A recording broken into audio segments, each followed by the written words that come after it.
Run, Run, Run.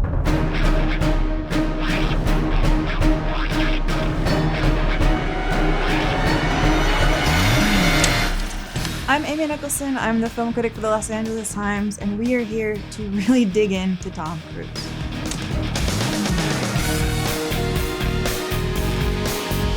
Mission Impossible Final Reckoning, the 8th Mission Impossible, is coming out this week, and this is a very good time to trace the 4 decades of his career and figure out how we got here. I come at Tom Cruise's career from a really specific place. I wrote a book on him for Cahiers du Cinema, thinking I was going to write a book on how a pretty good, average, mediocre actor became a giant movie star, even though he played the same character in every single thing. And then by the end of the book, I was a convert and I realized Tom Cruise is actually a marvelous actor, and it's our fault for not giving him the credit that he deserves. I need you to trust me. One last time. But before we get to Mission Impossible, let's go all the way back to the start of his career.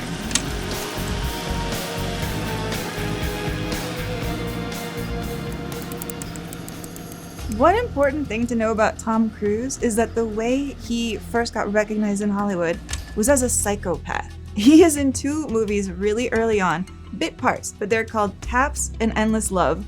In Endless Love, he's on screen for a minute and he plays a pyromaniac who gives the lead character the idea to burn down his girlfriend's house. And Taps ends, spoiler alert, sorry, it's like 4 decades old, with him machine gunning an entire campus from a window. He gets his first starring role in this romantic comedy called Losing It, which is one of those 80s style things about a bunch of guys who really want to lose their virginity. He winds up hooking up with Shelley Long, who is a sex worker. It's forgettable, but it is an important film for Tom Cruise because basically at the end of that film he says, I'm never doing that again. I really have to take a firmer hand in the movies that I do. I can't do this kind of dreck if I want to be exceptional.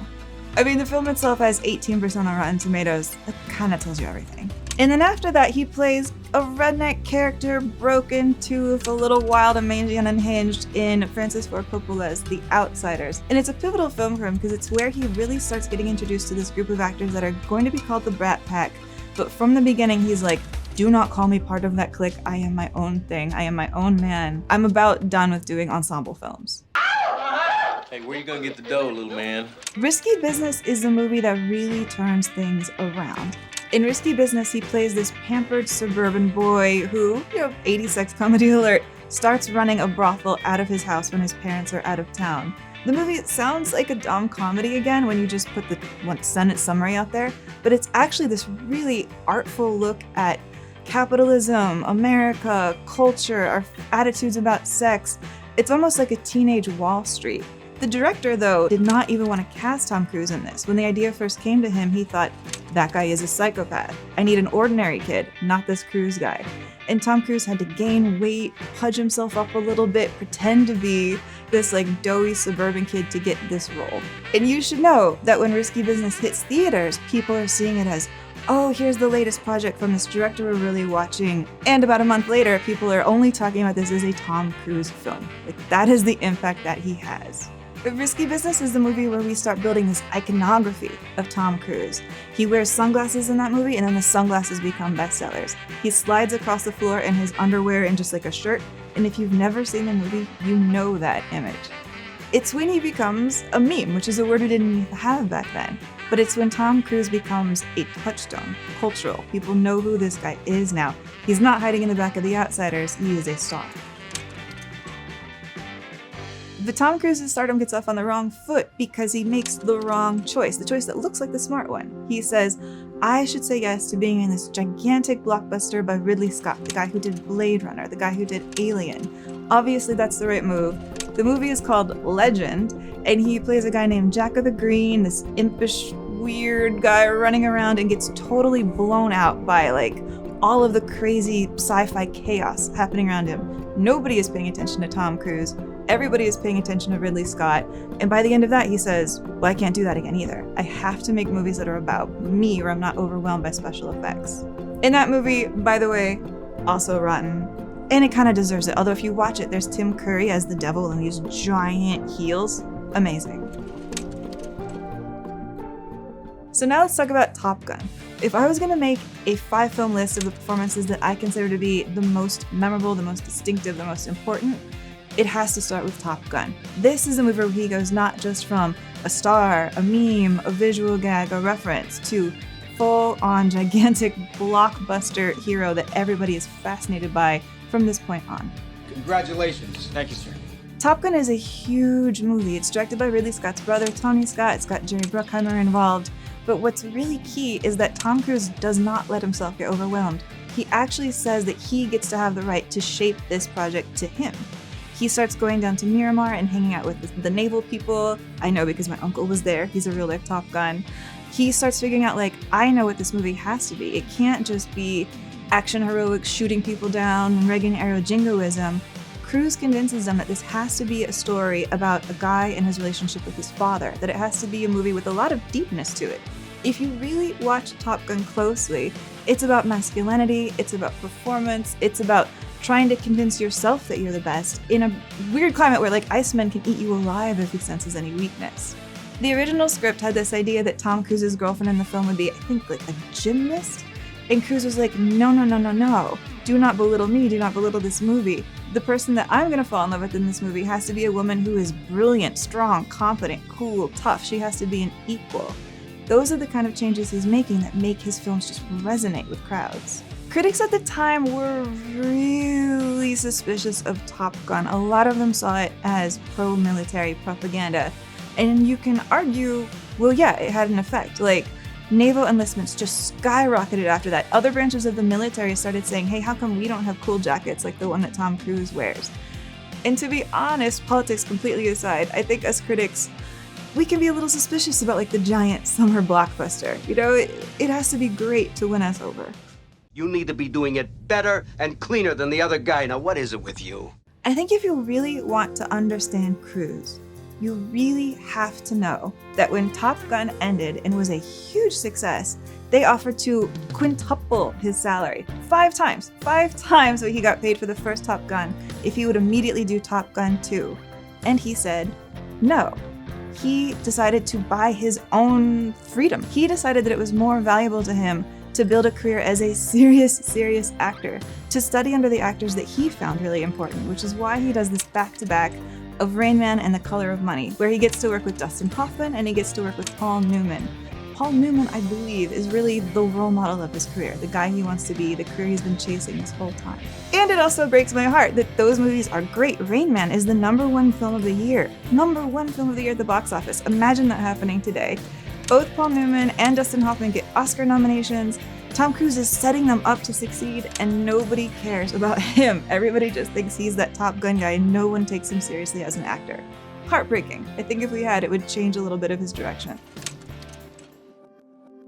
Now, I'm sorry if I'm psychoanalyzing Tom Cruise too much, but I think that all of the backlash to Top Gun as this pro-war film affects him, because one thing that he does pretty soon after that is the movie Born on the 4th of July by Oliver Stone, and it's based on the experiences of a real-life veteran of the Vietnam War called Ron Kovic. It's a movie that basically undoes any idea that signing up for the military is like, yay, yahoo, good for you.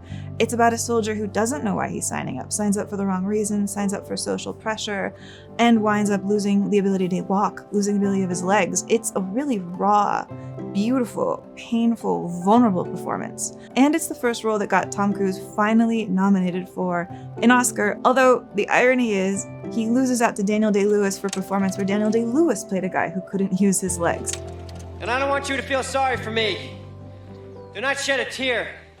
After this, you have, The Firm, Far and Away, you have A Few Good Men, movies that all do super well, movies that establish Cruise's persona as cocky guy, could probably stand to be taught a lesson. We should also say that by this time he's met Nicole Kidman, and they've done Days of Thunder, and then they've done Far and Away together. And now we get to the movie that I'm really excited to talk about. People ask me all the time what the best Tom Cruise performance is, and that, difficult, don't like to get into it. But my personal favorite Tom Cruise performance is Interview with a Vampire.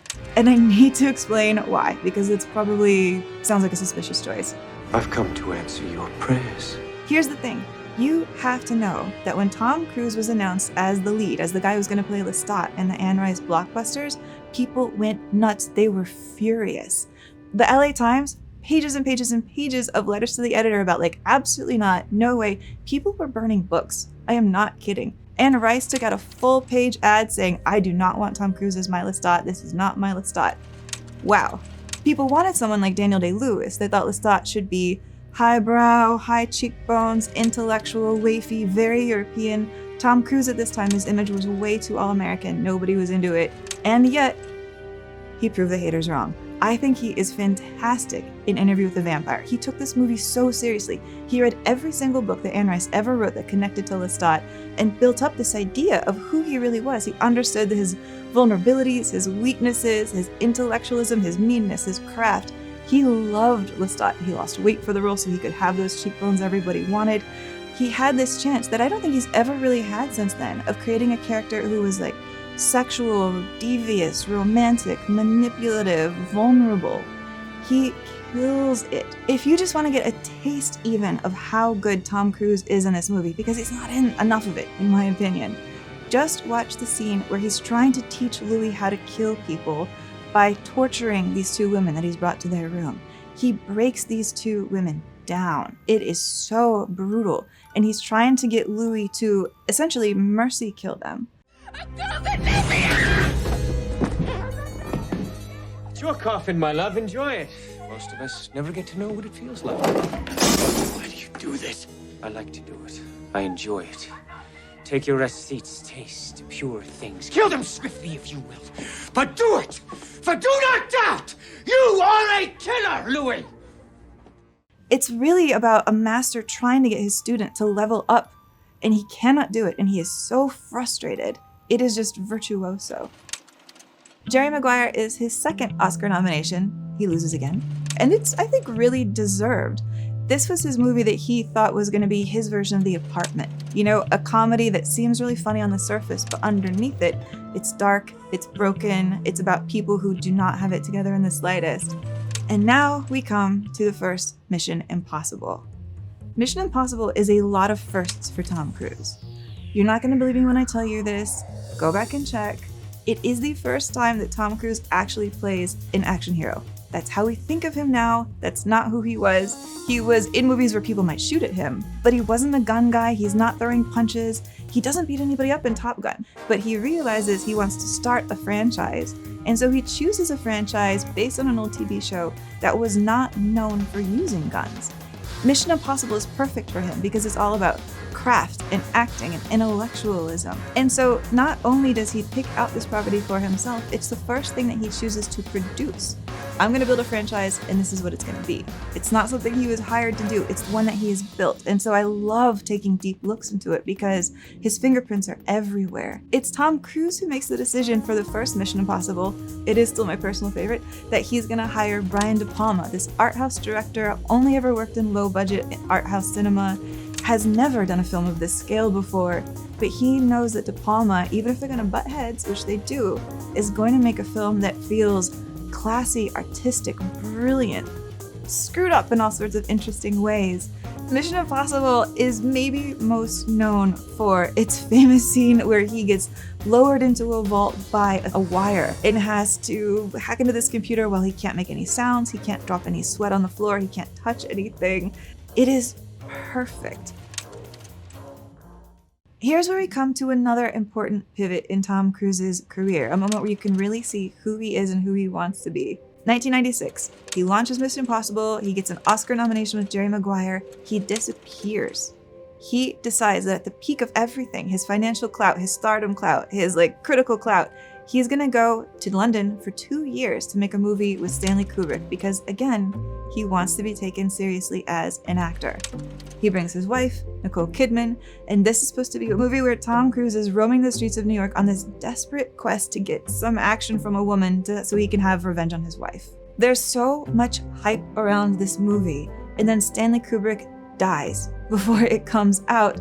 And when it doesn't become the success that everybody wants, when it's really a confounding movie, a movie that I think you have to watch 7 times to try to get into its headspace, Cruise takes all the blame. It's pretty rough, but what are you gonna do? The good thing is it's his other movie that he makes that comes out that same year, 1999, Magnolia, that just sets everything right. If I was going to pick out my most impressive Tom Cruise performance, the one that I am really just heartbroken that he didn't get the Oscar for, got the nomination, not the win, it would be Magnolia. I think that is Tom Cruise at his absolute peak. While he's shooting Eyes Wide Shut, Paul Thomas Anderson visits him on the set, really I think because he wants to meet Stanley Kubrick as much as anything, and Tom Cruise says to him, "Hey, you should write something for me." Paul Thomas Anderson is pretty new in his career. He's really only done Hard Eight and Boogie Nights, but he takes that seriously, and he comes up with this character of Frank T.J. Mackey, who postures himself as like this men's rights sexual guru who sells out seminars telling people how they can manipulate women and get all the action they want. It is a giant ensemble film, but Tom Cruise, I think, just stands out because he's playing this crazy, wild range of emotions here. He starts the film as like this hateful, misogynistic titan. You know, he almost looks like a titan, the way he's like introduced, backlit, leather vest. He's dressed like a superhero on purpose, because around this time he's trying to make an Iron Man movie. I mean, I am Batman. I'm Superman. I'm like a fucking action hero the way I feel. Ahead of his time. But he's playing the movie like a rock star, like Elvis. He does even Elvis moves. He does Elvis intonations. He also paired the script, I think, a little bit and got rid of most of the horrible language and made it funnier, goofier, lamer, where you can watch him and think, not, oh, that guy's really cool, but that guy does not know what he's talking about. And honestly, I'd point out, in Magnolia, he has scenes with a lot of women. They never like him. So honestly, for taking the film as it is, as much as Frank T.J. Mackey says he's great with women, he's actually bad with women when you watch the film. But the scene that really, really, really pops is where Frank winds up at the deathbed of his father. And they have a deep estrangement. The movie goes into it. They haven't seen each other in years. He hates his father. His father is dying. He enters a room in one mood and ends the scene in another mood, starts crying. It is riveting. I think it's honestly one of the best 2 minutes of acting that any actor has done ever in a major film. I love this scene. And yeah, he got robbed for the Oscar. So one thing to look out for in the Mission Impossible franchise is that they are 8 movies, but they can really be divided into 2 groups. In the first clump of Mission Impossible movies, Tom Cruise is deliberately mixing it up. Every single one has a different director, every single one has a different tone, and honestly, Ethan Hunt is a different person in every single one of them. The least successful is the one that he makes with John Woo, where he basically has Ethan Hunt being like this playboy who's romancing Tandy Newton the whole time. It's really weird and goofy and dorky, and it does not really fit the tone at all. It's the only Mission Impossible that is rotten, and I'm fine with that. It's my least favorite. It does have a great opening, though, where Tom Cruise is climbing cliffs barehanded, and he had to hide that from the head of Paramount at the time, from Sherry Lansing. She did not know he was going to do that. She would not have said the okay. But it's where you really see Cruise be like, I am the guy who does my own stunts. Up until now, they've been a little subtle. I'm going to do a backflip. I'm going to hold my breath for a really long time. Here, it's like, no, I might kill myself. That's new. I'm a little sad that Tom Cruise of today is only known as a stunt guy, but it is also true that he started as an athlete before he became an actor. He was a wrestler in high school, a pretty good one, and the only reason he got into acting is because he hurt himself wrestling and needed to do something else to fill his time, wound up in a High School Musical of Guys and Dolls, and was like, oh, I could do this too, this is great. It's kind of a tragedy, isn't it, that the Oscars have finally decided to launch a stunt category right when he's done making Mission Impossible films and he can't possibly be nominated. I kind of wish he could get that statuette, although also I want him to get an Oscar for something else. Then Tom Cruise starts getting into arty sci-fi flicks, is really the way that I would describe them. Vanilla Sky, Minority Report. They're fine. I think they're ambitious. I like them. I'm not a huge Minority Report fan, but I do like knowing that when his character is underwater in the bathtub and he lets loose one air bubble, Steven Spielberg said, we can do that in post, don't worry about it. Tom Cruise was like, no. And he taught himself how to be underwater for minutes and release exactly one air bubble out of his nose. Last Samurai is fine. I think it's him reading the Oscar room and thinking, what if I do a big historical epic? Will that work? No. Collateral, everybody celebrates as the first Tom Cruise villain role, but really, if you're watching his career, which you have been, we've been tracing it from the beginning. No, he's been a villain before, he'll be a villain again. I love him as a villain. War of the Worlds, he does that with Spielberg. What I think is interesting about that is it's a film where he's playing against heroics. Aliens are attacking, and the whole movie, Tom Cruise's character is like, well, I want to survive, but I'm not going to help anybody. I'm not going to risk my neck out. Hide, hide, hide, run, run, run. That's fascinating. He's not trying to go and kill the aliens. Which brings us to Mission Impossible 3. This is my second favorite Mission Impossible. I think it's really good. This is the J.J. Abrams one, where now Tom Cruise is a full character with like a wife and loyalties and people he loves really dearly. It's the one that has a fantastic Philip Seymour Hoffman performance in it. A great, great, great opening with Kerry Russell that I find so nerve-wracking.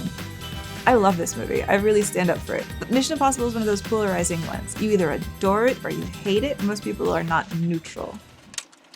So mostly in this period, Tom Cruise is chasing Oscars with historical stuff still that I don't really like, Valkyrie, whatever. But he's trying, I think, to get some serious artistic credibility, some claim back, because this is the period where couch jumping, etc., lots to get into. You can figure all that out on your own. But essentially what's important to know is his reputation is not what it was. It's taken a hit. And so he has to get people to love him again. And he's trying this in a few ways. A, can I get an Oscar? B, can I have a huge financial success? C, can I do something that people just have to talk about, that I think I'm great in? And that brings us to Tropic Thunder, a movie that I deeply, deeply love. And that if you were walking in to go see Tropic Thunder the year it came out, you would not know that he was in it. He was not in the posters, he was not advertised, he was hidden. Even in the movie, he's hidden under so much prosthetic work that you wouldn't even know that it was him if you weren't absolutely paying attention. He's playing a studio boss called Lee Grossman. I interpret this movie as him taking a bit of vengeance on how he got kicked out of Paramount. They blamed Mission Impossible 3 failing on him. And then they had to say, maybe we're wrong, come back. But he was like, you're fickle now. I don't trust you, studio executives.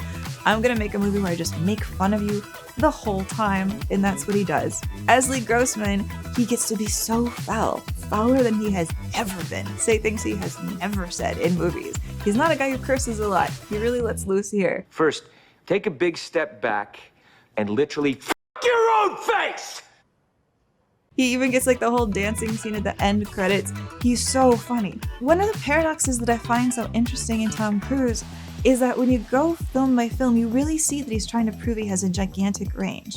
He can be big, he can be small, he can be supporting, he can pop.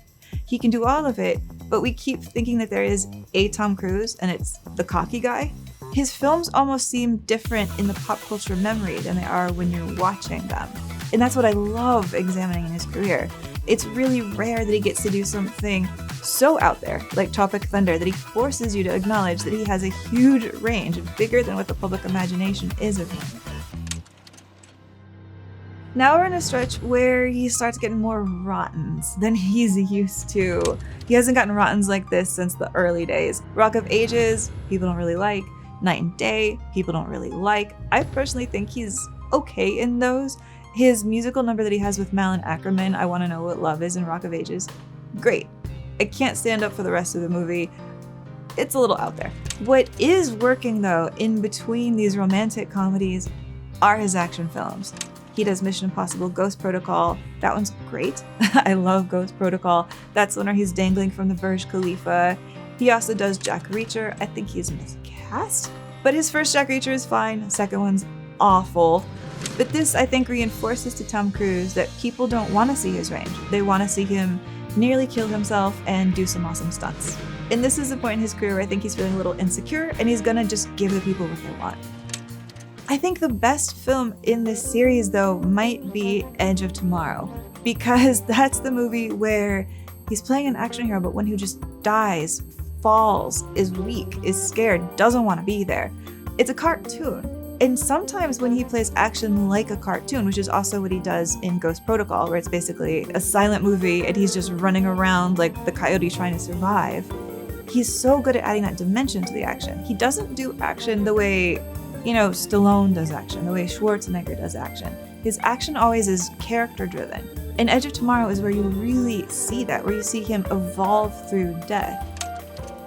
Which brings us finally to today. Now, I ended my Tom Cruise book over a decade ago saying, please, for the love of God, remind people you're a good actor.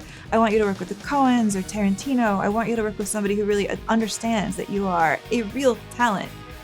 But he has spent the last 10 years just doing action films. I find it frustrating, but at least they're pretty good. I mean, it's basically Mission Impossible, Mission Impossible, Top Gun, Mission Impossible, Mission Impossible. I should say at this point, obviously I'm a huge champion of Tom Cruise, and I should also say I have no good things to say about The Mummy. I have no good things to say about Jack Reacher 2. Terrible. So do you remember how I said that there were two groups of Mission Impossible films? The last group are his McQuarrie Mission Impossible films, and they have been more tied together. There's more of a consistent Ethan Hunt. There's more of a through-line plot. Honestly, though, I don't think anybody ever remembers what happens in a Mission Impossible movie as soon as it's over. You just remember that it was fantastic, and you can picture a couple scenes. Oh, he rode a motorcycle off a cliff. Amazing. Oh, he's hanging onto a train as it's falling off a bridge. Shades of Buster Keaton in The General. Love it. Gotta love it. But the narrative threads, it doesn't matter. That said, by the time this comes out, I will have finally seen Mission Impossible Final Reckoning. I'm gonna see it at Cannes. I'm going to the premiere. He hasn't been to Cannes that much in his career. This will only be his third time, so it'll be fun to get dressed up, watch him handle it on the red carpet, see the art house crowd embrace him. I will not be having any champagne that night. I will be running back to my hotel room in Cannes, turning around my review immediately. It should be up now. Check it out. We'll see what I thought. Future me, don't know yet. I call Tom Cruise the last movie star. I actually even did a whole LA Weekly cover story about it. When I look back at his career, what I really feel is how much we need somebody like him today. Because when Tom Cruise was at his peak, his movies weren't just making money, he was setting the tone, he was setting the tenor. He made movies like Rain Man, box office hits. We don't have that today. Everything is a franchise, everything is IP. I wish we had a star like that people followed, that people chased, and he could really control what Hollywood was making. Part of why I will defend him as the last movie star is because he's outlasted the people that came after him that people thought were going to be the next movie star. He's outlasted, I would say, Brad Pitt as a screen star. He's outlasted George Clooney.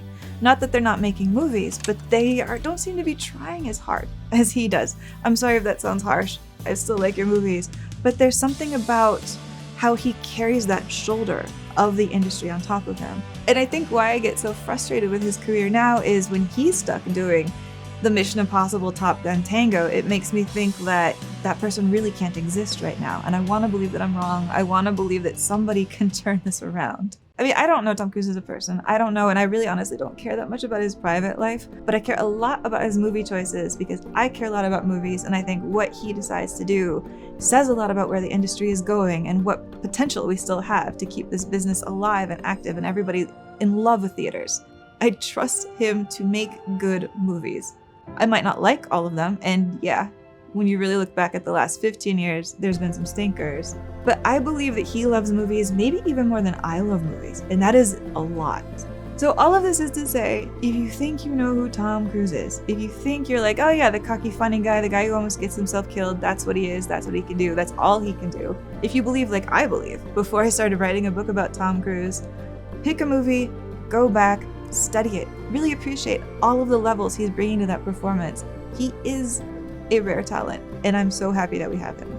I'm really curious to see how this new Mission Impossible is going to be received. His last Mission Impossible, what are we all going to make of it? What kind of a salute is he going to get on the way out? So if you have seen it, let us know below. Tell us in the comments.